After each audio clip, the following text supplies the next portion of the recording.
thing to watch, I think.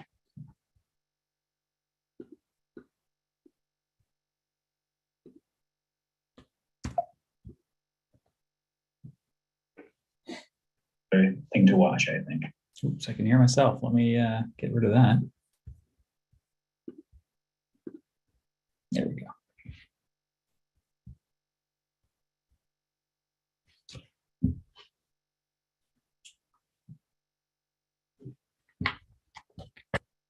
And Susan, just to confirm, this is the updated deck that you had sent, so we're in good shape. Great, thank you. Thank you. All right, well, I think we'll get started. A few other folks I know can't join or are joining late. So welcome everybody. Thank you for those who were able to attend. I know there's also some folks away. It is the summer meeting, so understood. Today, we definitely will not be using the full time allotment. We have a little bit more of a focused agenda where we'll focus a little bit more on updates to existing boards, what a few other things. Susan Smith really going to be driving us, and she's been the one helping kind of move this forward at this time. And just an update at the end about Transparency Board membership. You've all received probably an email from Jody at this point in time about kind of how our appointments are for a year period and re-upping them, but we'll retouch that at the end and then focus on a wrap up. So Susan, anything else you wanted to say up front? No, I think that's adequate, good summary, so. Great. And just to say, for those not familiar, I should say Brad Richards, Chief Medical Officer, Medical Director at DSS. This is our Transparency Board July 2022 meeting. So I'll pass it over, Susan, and get the party started. I'll drive the slides, so you just let me know whenever you need. Sure. So as Brett said, we wanted to use most of today's meeting, and again, it won't be the full meeting time, to apprise people to some of the updates that we have in the hopper related to the cost transparency dash, as well as the people served enterprise dashboard that we've shared with you. So as folks will recall, at this point, the cost dashboard is static. So we have put together some PDFs in a more stylized way to present some of the data visualizations. So we are adding to that. And the next slide, I'll be sharing some of the next two visualizations that we're hoping to publish in the next week or two. So I don't know, do I have am I driving? Okay. So the first slide that we're adding to the deck that we already put together, our category of Medicaid service. As you can see here, it's a distribution of the various service types that are funded under our Medicaid account expenditures. It is also trend data, so you're able to see in the varying degrees of blue what the allocations, what the distribution was for each of the categories for each of the years. So 2017 through state fiscal year 2021.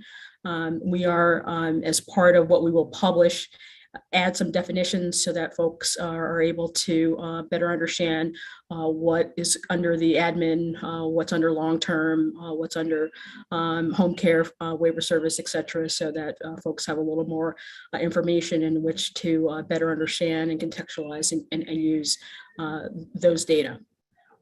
Next slide. And on this slide is very similar to the last, but specifically is looking at the 6 of those service categories as a percentage of the total DSS Medicaid account expenditure. So you can see again the distribution for those core services over the same. Actually, this one goes through 2020. We'll update with 2021 as soon as those data are available.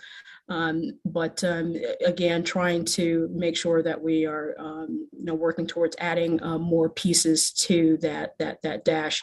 As folks will recall, our interest is also to eventually make that a dynamic dash, whereby folks are able to do some filtering.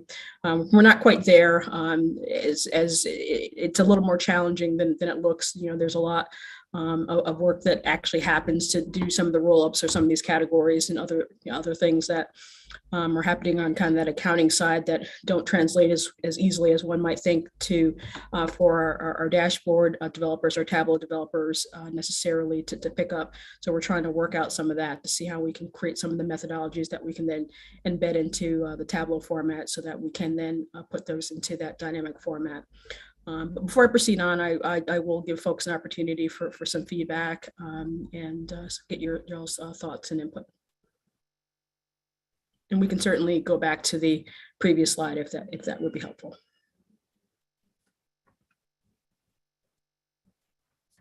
And I'll just add, and thank you, Susan, for putting this together and for the work on this.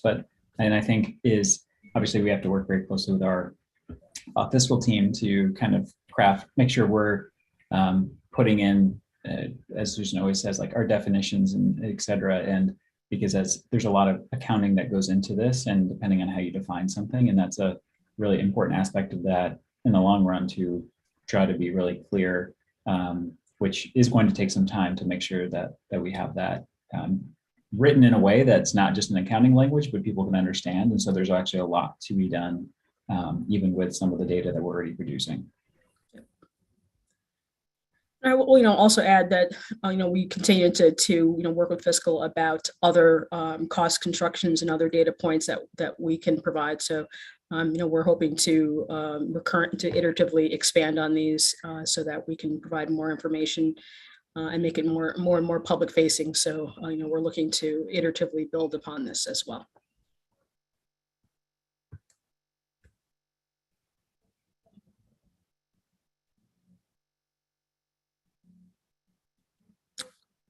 All right. Well, so I will go to the next update. So we really might be done with this meeting super fast.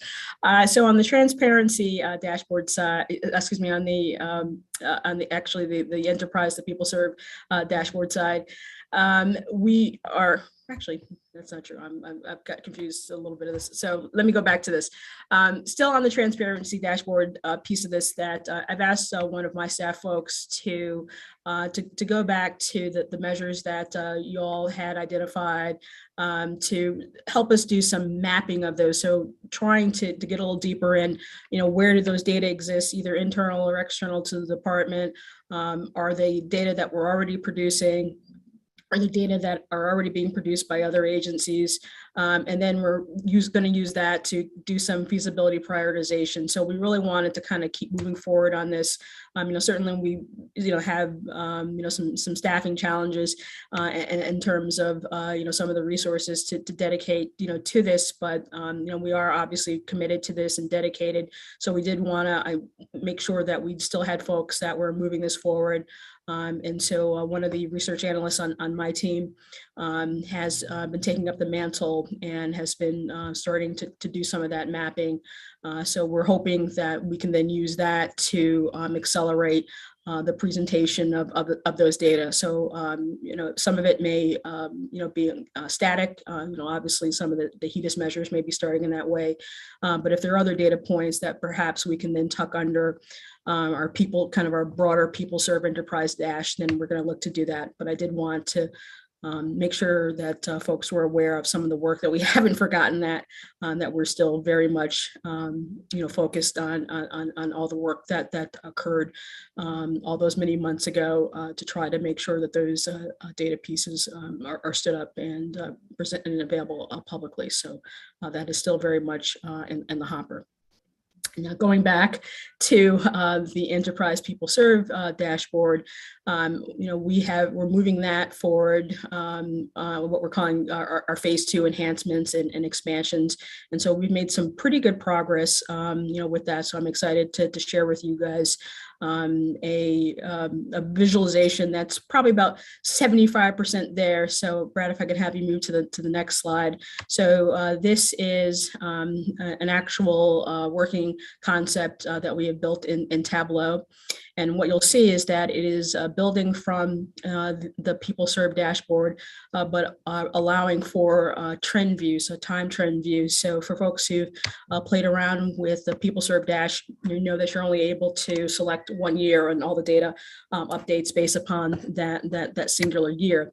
We wanted to make it available so that folks could see more trend data. So this is actually going to be a tab as kind of as we're conceiving it now. So all you'll have to do is click on the tab that's next to the PeopleServe dash, and you'll be able to get into this view of it, and will allow you to see various different timeframes. So as showing presently is 2011 through 2022, which is what you generally see on the other PeopleServe dash.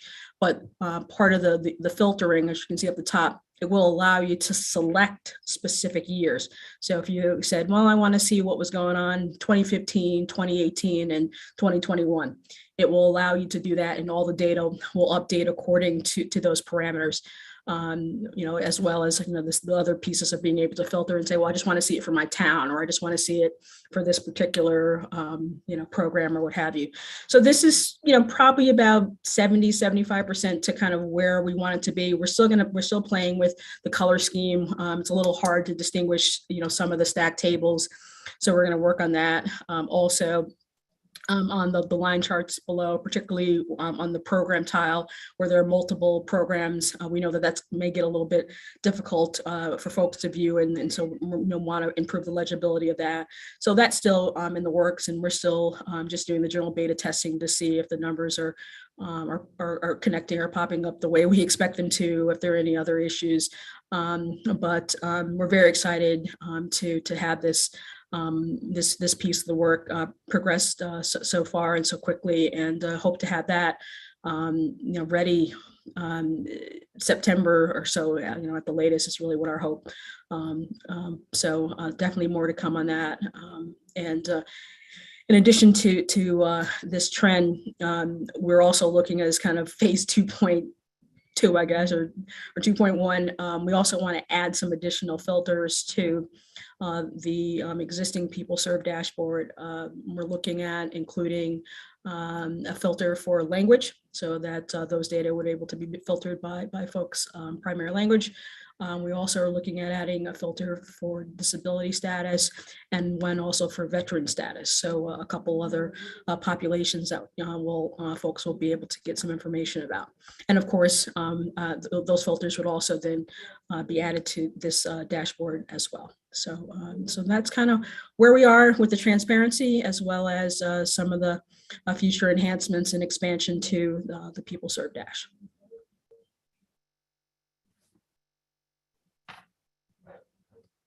Thank you, Susan. Before we jump into this, I was just one more comment on the quality. And then Ben, I don't know if you're jumping on for a question, but we would welcome, let me turn it to you first if that's what you're jumping on for. Yeah, sure. Thanks, Brad, and thanks, Susan. This is really impressive, and I look forward to being able to sort of play with it in the interactive fashion. Just a quick question, the bottom middle tile, I was just curious what constitutes other programs and what constitutes cash and food? Sure. The cash programs are I believe that the TFA generally are part of that. I couldn't tell you off the top. I couldn't remember all the top of my head, but we do have a document that lays all those out. SNAP is, I think, generally under the food category. And other are some of the social work programs. And I want to say, I think maybe Saga Funeral is under that. There are a couple other programs that kind of fall under that. I'd have to look on the guide, to be honest, Benjamin, to make sure that I'm representing it properly. So. Well, thank you. Yeah.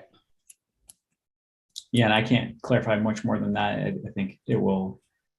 This is where making sure we have what's included where is really important. Yep. But agreed. Yeah, this thankfully comes from a lot of our eligibility team members. Susan. Yeah. It is in the guide, so I know that the guide's a little dense, but that document, the last page or two has all the definitions and sets forth what's included in each of the program types, as well as the different medical categories. So that, since when my adult brain doesn't work, then it can pick up for me. It can fill in the blanks. But yeah, good. I mean, obviously very important questions to what are we including under that? And there's a couple of cash assistance programs and are mostly SNAP for food. But obviously we have a lot of smaller programs too through DSS. And so making sure we're rolling those up correctly is an important part of this. And also calling them out to say, like, this is, one thing that's interesting is you'll see, talking to Peter Hadler, who oversees our eligibility, is that our food assistance and our financial assistance enrollment actually numbers have been going down markedly over time. And, understanding that and what are the reasons for it are actually not always clear. And so it's helpful just to see the impact of time, even if you don't necessarily have changes in eligibility. And so what are the barriers to enrolling? And so there's definitely interest in trying to make enrollment easier, so to speak, and more streamlined for folks, which is something that the eligibility team has been working on for a while. So I can read this for you. So from the definition, cash assistance programs include SAGA, TFA, state supplemental refugee assistance. And it says repatriation assistance, food supplement is SNAP, and then other is essential service programs, and social work falls under that, and SAGA funeral. Thank you. Yep. I see. I don't know if Bonnie and Sandy, if you guys had any questions or comments. Nope, that's okay. Okay, so the only thing, and otherwise we welcome feedback or comments. We're happy to go back to that as well if need be.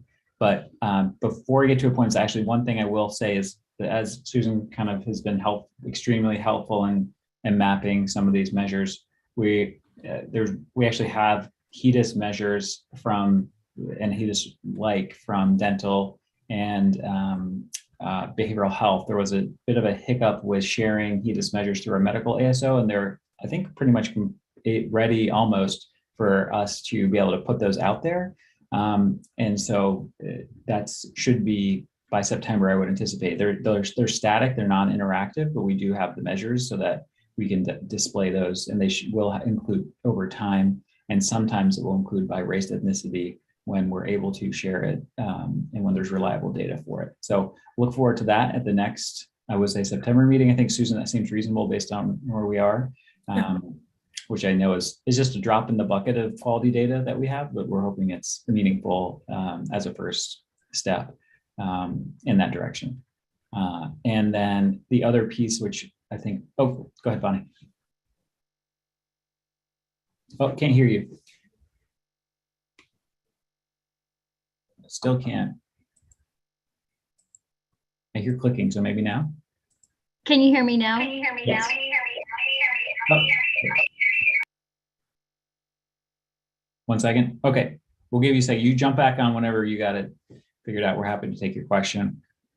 One other thing, just a note for membership, as you may or may not recall, this is a yearly membership. For part of this is a council that is at the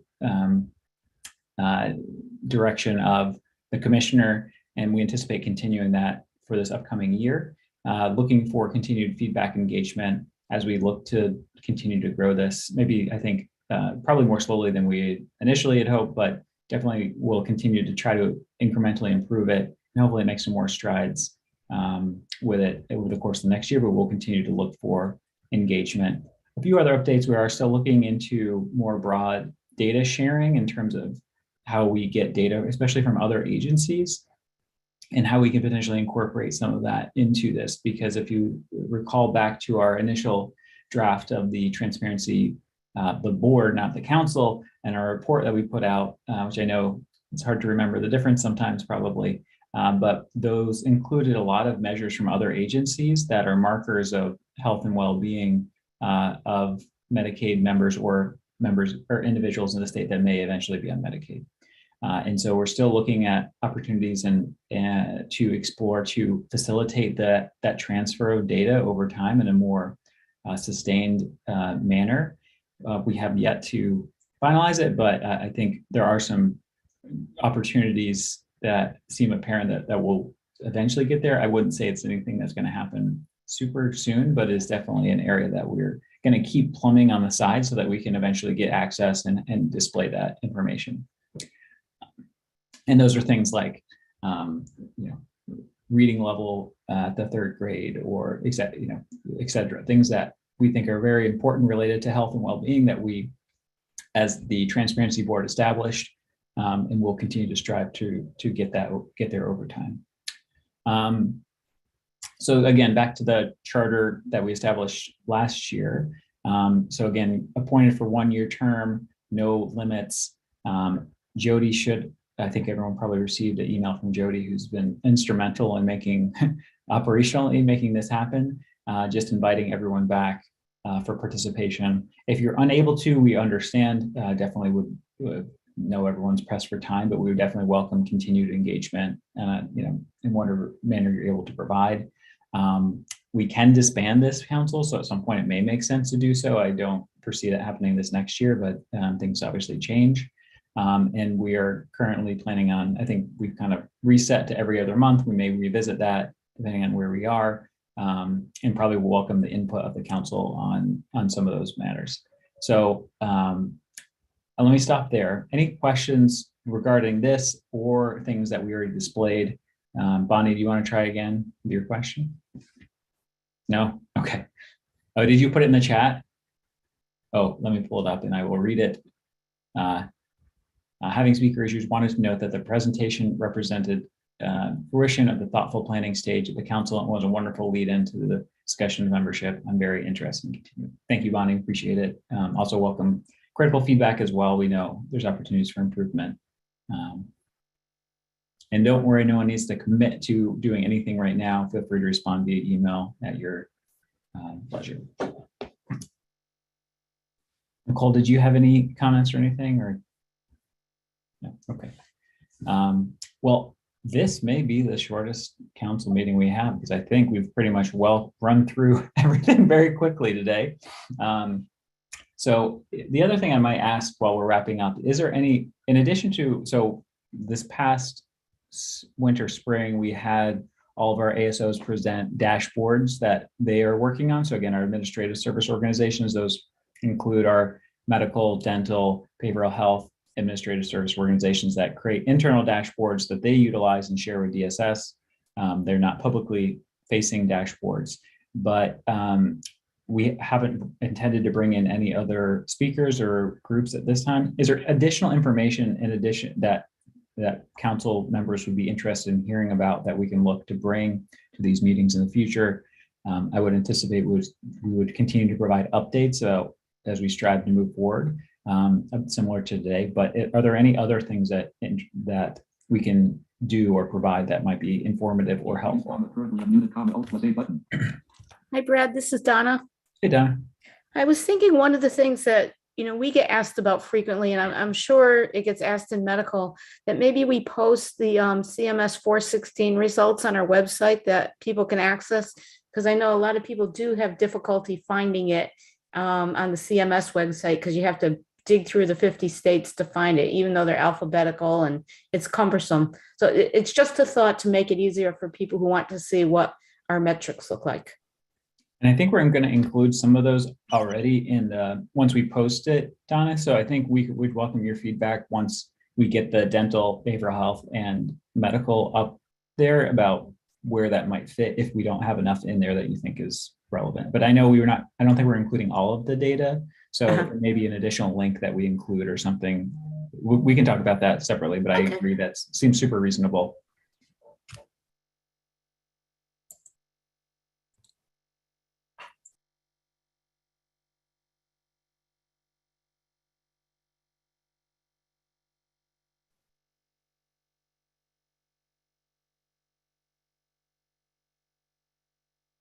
All right, well, seeing none, we would welcome future thoughts based off of email, et cetera, for those who are interested or have thoughts about other things that would be helpful.